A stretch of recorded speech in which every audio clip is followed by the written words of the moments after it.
Hello!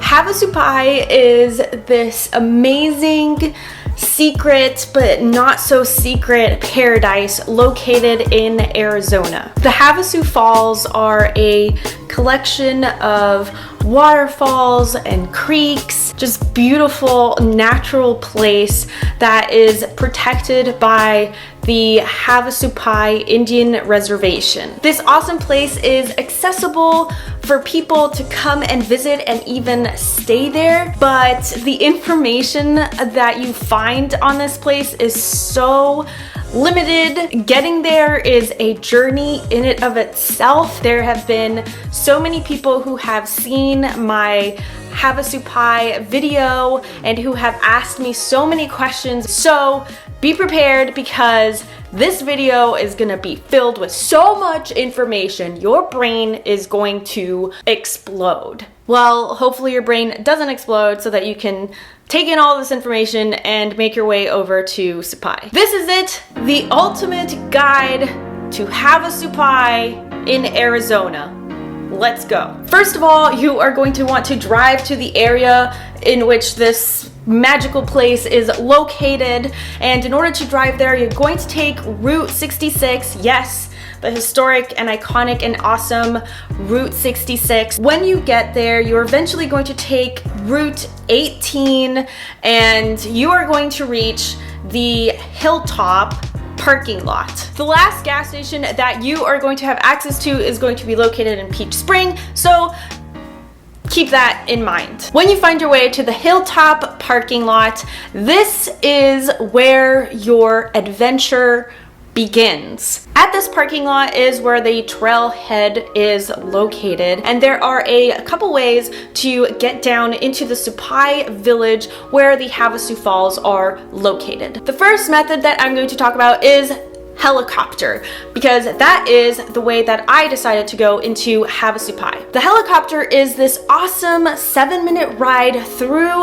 the canyon and just beautiful sights, and it costs about $85 one way. There is no definitive reservation or schedule for it. It's pretty much first come, first serve. The Native Americans from the reservation have top priority. So even if you are there at 2 o'clock in the morning, if one of the natives decides to show up at 10 o'clock in the morning, they're getting on the helicopter before you. Either way, I would suggest getting there as early as possible so that you are the very first person there. You do have to sign in as soon as you get there. The registration for the helicopter is between 10 a.m. to 1 p.m. Even if you come with a group of people, because getting supplies and their natives into the reservation is their top priority with the helicopters, you might not be able to travel with your party together. So even if you come with your family, you might have to go in separate trips. The helicopter airline is AirWest. I've put their phone number in the description below, along with the phone numbers for all of the other things that I'm going to talk about in this video. So be sure to check out the description, because there's going to be a whole lot more information down there as well. The last thing that I want to say about the helicopter is that if you decide that you would actually like to go hiking instead, you do have the option to send your bags with the helicopter, and you can go down and hike on one end and the helicopter will take your stuff down. And in order to do that, I believe the pricing for that is $20 for one bag. That leads us into the second method of getting into Havasupai, which is hiking. In order to hike into Supai, every single person must have a reservation. You cannot just hike into the Supai village. If you do not have a reservation and you get into Supai, they will tell you to turn around. I will talk more about that later on. Now we're talking about the hiking, which is an 8-mile hike from the trailhead to the campground, and from the village to the campground, it's 2 miles. The hike into Havasupai will take you about 3 to 4 hours, and it is recommended for you to start very, very, very early, possibly before there's even any light in the sky because of the temperature,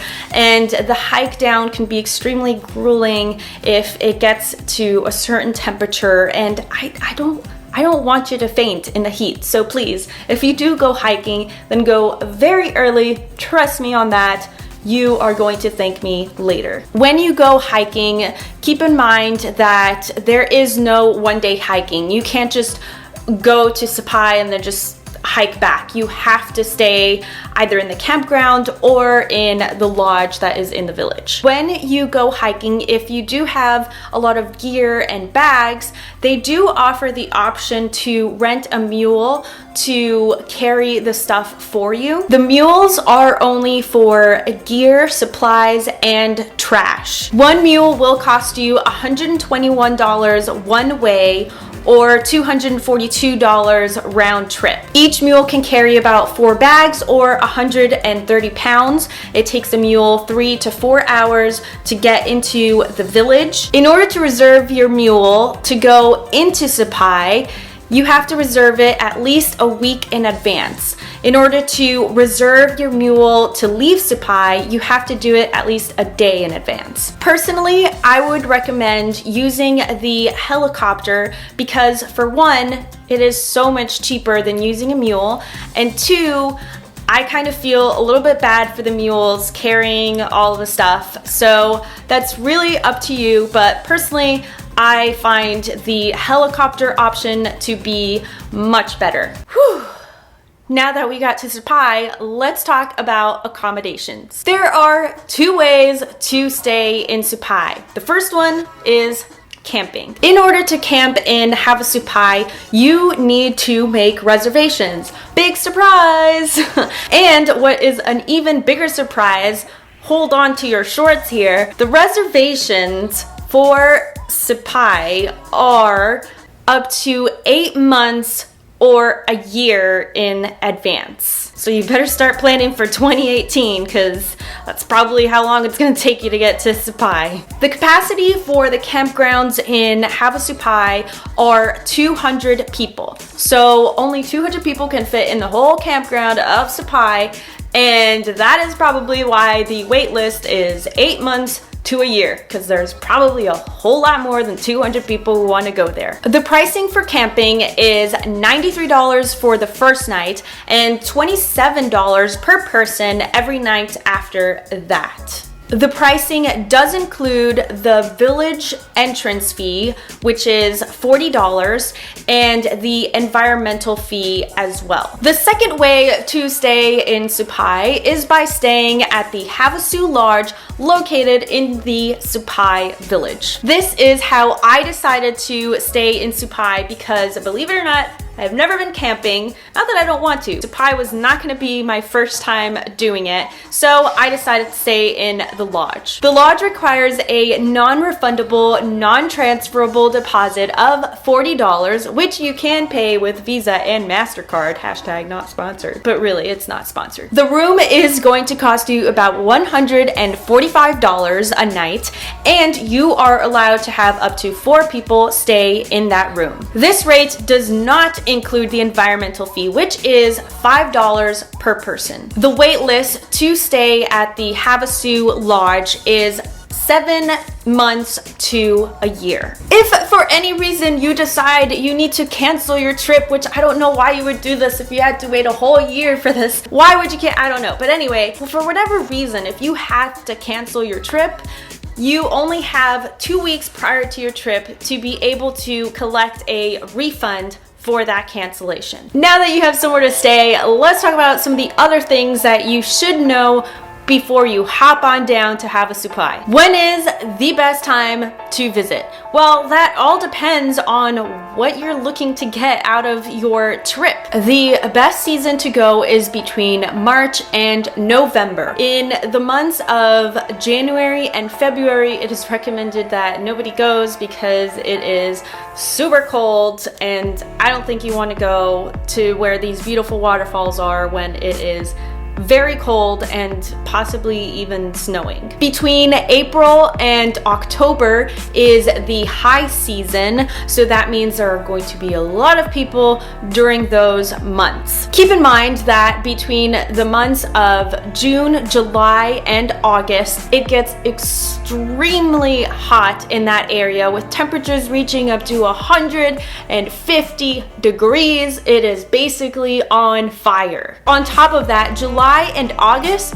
are the monsoon seasons. So that means that there can be rain and even some extreme flooding, which can potentially ruin your trip and experience here at Havasupai. So in conclusion, the best time to visit is between March to May. In order to make all of your reservations and plan everything, you have to call.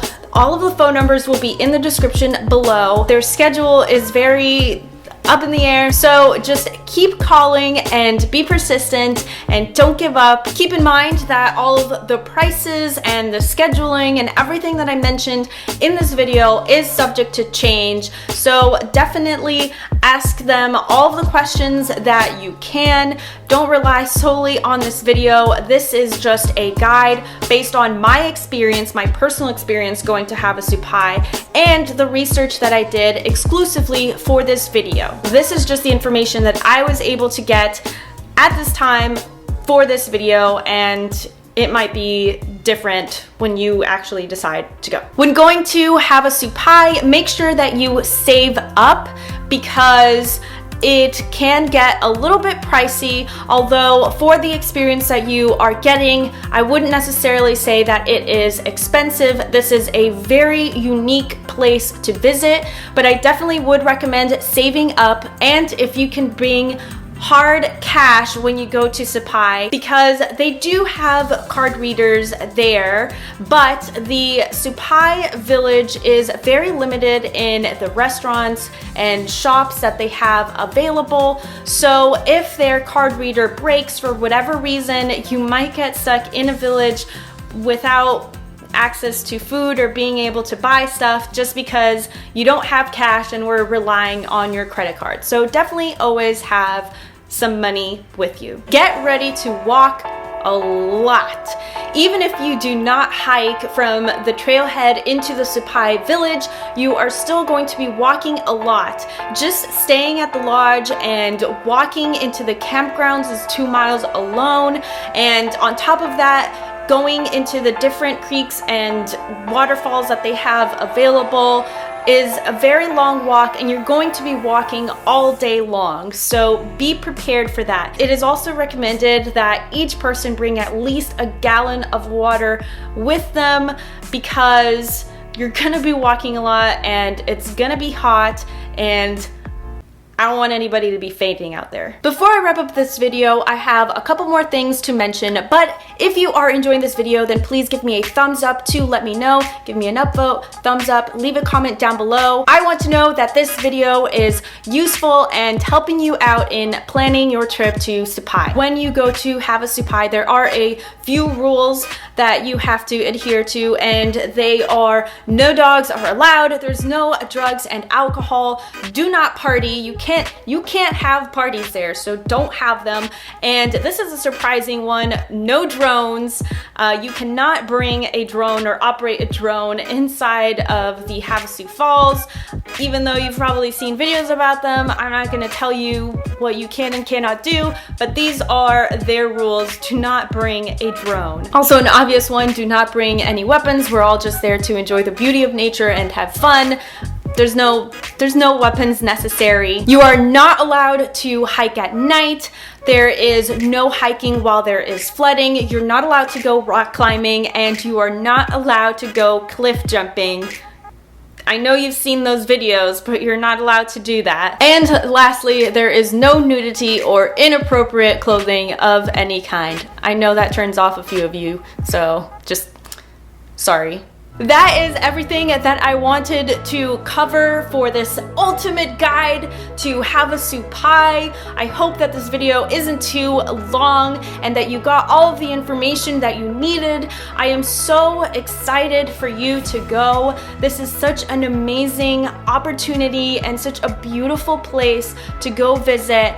If you have the chance to go to Havasupai, I absolutely recommend it. It is worth the wait and the work to get your reservations and to make the time to go there, because it is truly a unique and wonderful experience. If you want to see what my personal experience was like at Havasupai, there is a video. I will link to it in the description below, so definitely go check it out if you want to see what my journey was like. That's it for this video. Be sure to subscribe to me. I make a whole bunch of videos every single week, so you don't want to miss out on them. I am at Red Romina everywhere on YouTube, VidMe, Facebook, Twitter, Instagram, the new social media network that hasn't even come out yet. I'm at Red Romina. Follow me everywhere to stay up to date on all of my adventures and get more travel tips from moi. If you didn't know, moi means me in French. Anyway, I'm gonna go now, so I will see you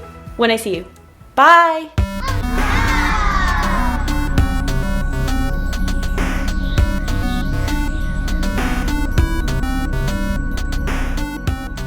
This video was made possible by my patrons over at patreon.com/redromina. If you like what I do, become a patron and be a part of the exploration.